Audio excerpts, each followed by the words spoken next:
Hello everyone. So this is lecture 1 of our misconception series. तो यहां पर हम लोग सबसे पहले स्टार्ट करेंगे, ये जो डायग्राम है यहां पर यूट्यूब का कॉन्सेप्ट, इसमें जो मिसकॉन्सेप्ट होता है इस पर हम लोग फोकस करते हैं। तो बच्चों ये डायग्राम देखो, तो स्टेटमेंट 1 इज ये जो हॉरिजॉन्टल प्लेन पर दो पॉइंट्स है inside this YouTube, same level पर उन दोनों पॉइंट्स का प्रेशर सेम होगा, point A and point B. तो जल्दी से 3 सेकेंड दे रहा हूं, मुझे बताओ दिस स्टेटमेंट इज ट्रू और फॉल्स। तो बच्चों this statement is false. So even if these two points are at same horizontal plane, are at same horizontal level, इनका प्रेशर सेम नहीं होगा. That means A point and B point will have different pressure because they are in two different liquids. Correct? लेकिन अगर तुम लोग यहाँ पर point C and D देखोगे तो we can say that C and D का प्रेशर सेम होगा because they are in same liquid. ठीक है, तो बच्चों यहां पर हम लोग काफी सारे मिसकॉन्सेप्ट देखेंगे और लेक्चर के एंड में तुमको कुछ ट्रू और फॉल्स स्टेटमेंट्स मिलेंगे, that will be your assignment. तो जो भी आंसर्स होंगे मुझे कमेंट बॉक्स में बताओ कि आंसर्स क्या होंगे। 2 या 3 दिन मैक्स, उसके बाद में मेरे कमेंट सेक्शन में आंसर्स उसके दे दूंगा, तो वापस आके चेक करो क्या तुम लोगों ने करेक्ट आंसर्स दिए या नहीं। तो बच्चों सेकंड स्टेटमेंट देखो, सेकंड स्टेटमेंट इज ये न्यू डायग्राम देखो यहां पर। तो यहां पर क्या है, ये जो A एंड B पॉइंट है they are at same horizontal level and in same liquid. तो मुझे बताओ is PA equal to PB। 3 second मिलेंगे। Wrong, PA is not equal to PB। क्यों? बिकॉज जब हम लोग YouTube से एक आर्म से दूसरे आर्म की तरफ जब हम लोग ट्रैवल करेंगे, हमको एक डिफरेंट लिक्विड के थ्रू पास करना पड़ेगा। So whenever we have to pass through some different liquid, बराबर, मतलब यहां पर एक लिक्विड है, सेम लिक्विड इस आर्म में है और बीच में there is some different liquid, तो उस केस में pressure is not equal. So PA is not equal to PB, but again I can say that C और D का जो प्रेशर होगा that will be equal. Next statement बच्चों देखो यहां पर, next statement is when a body is floating on any liquid, उसका मतलब ये होगा कि density of floating body is less then density of liquid. जल्दी बताओ ट्रू है false. So this statement is again false. इसका एग्जांपल मैं देता हूं, जो अपने शिप्स होते हैं, बराबर, वो पानी पर फ्लोट होते हैं। Ship is made up of steel, मतलब स्टील जो है वो वाटर पे फ्लोट होगा, तो इसका मतलब ये नहीं है कि स्टील का डेंसिटी जो है वाटर की डेंसिटी से कम होगा। करेक्ट? तो ये जो स्टेटमेंट मैंने यहां पर दिया है दिस इज एब्सोल्युटली फॉल्स। इसका रीजन क्या होता है कि जो शिप का शेप होगा, बराबर, जो स्टील का शेप होगा उसके अंदर एयर होगा, तो ये जो स्टील प्लस एयर होगा ये वाटर को डिस्प्लेस करेगा।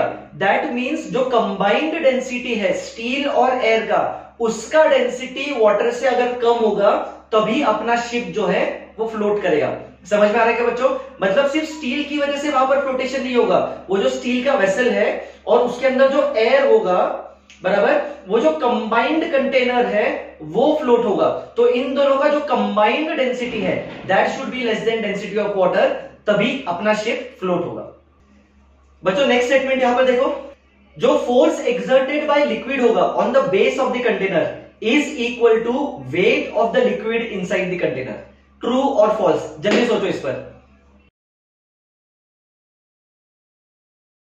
तो बच्चों this statement is again false. तो यहां पर देखो मैंने 2 डायग्राम्स ड्रॉ किए हुए हैं। डायग्राम ए में अगर देखोगे, ठीक है, तो जो कंटेनर है उसके अंदर जो लिक्विड है उसका हाइट इज h, करेक्ट? तो हम लोग फोर्स कैसे फाइंड करेंगे? Force by the liquid on the base of the container.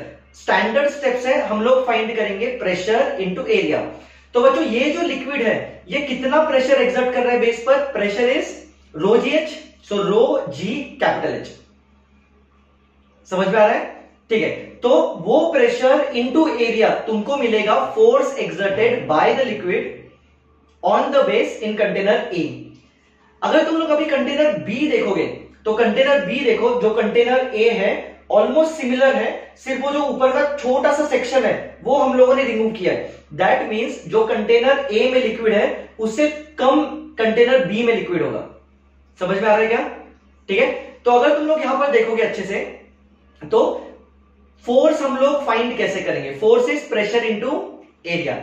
और हम लोगों ने हाइड्रोस्टैटिक पैराडॉक्स में देखा था कि जो प्रेशर एक्सर्टेड है that is independent of shape of the container, बराबर, मतलब it depends only on height of liquid column. तो अगर ये डायग्राम बी भी अगर तुम लोग देखोगे, इसमें height of liquid column is capital H, that means pressure exerted on the base is still rho G capital H, और दोनों कंटेनर्स का एरिया सेम है ए, सो यहां पर भी बेस पर जो प्रेशर होगा that will be rho G capital H into area of the base. मतलब दोनों केसेस में force exerted on the base is same, even if container B में वॉल्यूम जो है थोड़ा सा कम होगा, मतलब वेट जो है that is less, correct. That means example B में liquid is exerting more force on the base than it's actual weight, correct. तो ये स्टेटमेंट जो मैंने दिया था स्टार्टिंग में वो फॉल्स होगा। स्टेटमेंट क्या था, फिर से रिपीट कर रहा हूं कि force exerted on the base of the container is equal to weight of liquid inside the container,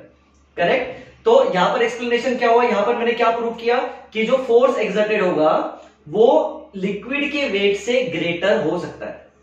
समझ में आ रहा है क्या बच्चों? वेरी गुड बच्चों। नेक्स्ट स्टेटमेंट यहां पर देखो, which of the following is heavier, 1 ton steel और 1 टन कॉटन। जल्दी बोलो बच्चों, कौन हेवियर होगा? 1 टन का स्टील हेवियर होगा या 1 टन का कॉटन हेवियर होगा? मुझे पता है कि ये बेसिक मिसकॉन्सेप्ट है, मुझे पता है कि तुम लोग आंसर क्या दोगे। तो बच्चों 1 ton cotton will be heavier than 1 ton steel. इसका रीजन देखो बच्चों, जो वेट हम लोग बोलते हैं that is actually apparent weight. जो ट्रू वेट होगा किसी भी ऑब्जेक्ट का, जो ट्रू वेट होता है वो हमेशा वैक्यूम में मेजर होता है, बराबर। जब एयर में होगा, इसको तुम लोग पानी की तरह अज्यूम करो, जब किसी भी ऑब्जेक्ट को हम लोग पानी में रखेंगे तो बिकॉज ऑफ बायोन्स फोर्स, एक बायोन्स फोर्स ऊपर होगा जो उसके ट्रू वेट को जो है वो डिक्रीज करेगा, करेक्ट। सिमिलरली अगर कोई भी ऑब्जेक्ट एयर में है so that object is displacing air. तो मुझे बताओ 1 टन का जो स्टील है उसका साइज छोटा होगा, वॉल्यूम छोटा होगा, और 1 टन का जो अपना कॉटन है उसका जो साइज है वो लार्जर होगा। तो उसकी वजह से ये जो कॉटन है लार्जर वॉल्यूम वाला वो मोर एयर डिस्प्लेस करेगा। तो बच्चों हमको पता है कि अपेरेंट वेट जो होता है that is true wait minus weight of air जो डिस्प्लेस होगा, बराबर। फिर से एक बार बोल रहा हूं, जो अपेरेंट वेट होगा that is true wait minus weight of air जो डिस्प्लेस होगा। देयरफॉर ट्रू वेट जो होगा that is apparent weight plus weight of displaced air. तो जैसे कि हम लोगों ने डिस्कशन किया कि कॉटन जो है वो मोर एयर डिस्प्लेस करेगा, so weight of air displaced by cotton will be more than that of steel. Therefore true weight या फिर weight of cotton 1 ton is greater than weight of 1 ton of steel. तो बच्चों I hope कि मैंने तुम लोगों की कुछ बेसिक मिसकॉन्सेप्ट जो है वो इस लेक्चर के थ्रू क्लियर किए होंगे। तो बच्चों अभी है अपने ट्रू और फॉल्स, कमेंट बॉक्स में मुझे बताना कि इसके आंसर्स क्या होंगे। तो चलो बच्चों मिलते हैं हम लोग नेक्स्ट सेशन में।